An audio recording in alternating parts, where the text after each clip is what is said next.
जब रोमन्स अनाज को स्टोर करने की कला में एक्सपर्ट हो रहे थे, तब पर्शियन इंजीनियर्स कुछ ऐसा कर रहे थे जो सुनने में ऑलमोस्ट इम्पॉसिबल लगता था। 40 डिग्री सेल्सियस की तेज डेजर्ट गर्मी में बर्फ बनाना, बिना बिजली, बिना फ्रिज, बिना किसी मॉडर्न टेक्नोलॉजी के।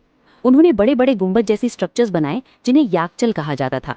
ये इतने पावरफुल थे कि 6 महीने चलने वाली तेज गर्मियों में भी 5,000 टन तक बर्फ स्टोर कर सकते थे। ये सिर्फ जमीन में गड्ढा नहीं था, ये एक सोची समझी थर्मल मशीन थी जो प्रकृति के रूल्स को समझकर डिजाइन की गई थी।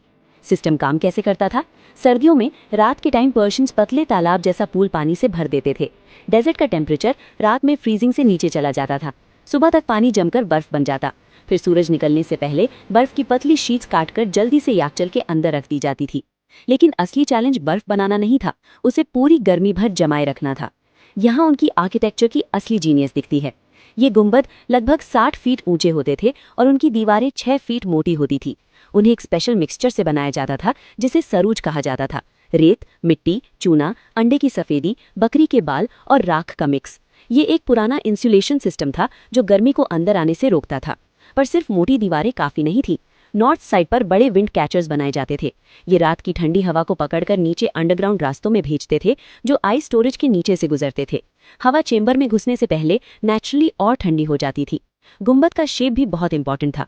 गर्म हवा ऊपर उठकर टॉप के विंड से बाहर निकल जाती थी और बर्फ सबसे नीचे सबसे ठंडी लेयर में रहती थी। इस नेचुरल प्रोसेस को कन्वेक्शन कहते हैं, जिससे बिना किसी मशीन के लगातार एयर फ्लो बना रहता था।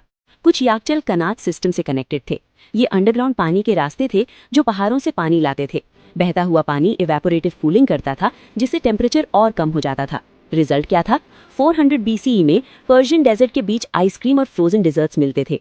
अमीर व्यापारी एक कप बर्फ के लिए बहुत पैसा देने को तैयार रहते थे। और सबसे हैरानी की बात, आज भी ईरान में कई याकचल खड़े हैं, लगभग 2000 साल बाद भी। ये साबित करता है कि जब इंजीनियरिंग प्रकृति के खिलाफ नहीं बल्कि उसके साथ मिलकर काम करती है, तो रेगिस्तान में भी बर्फ को जिंदा रखा जा सकता है।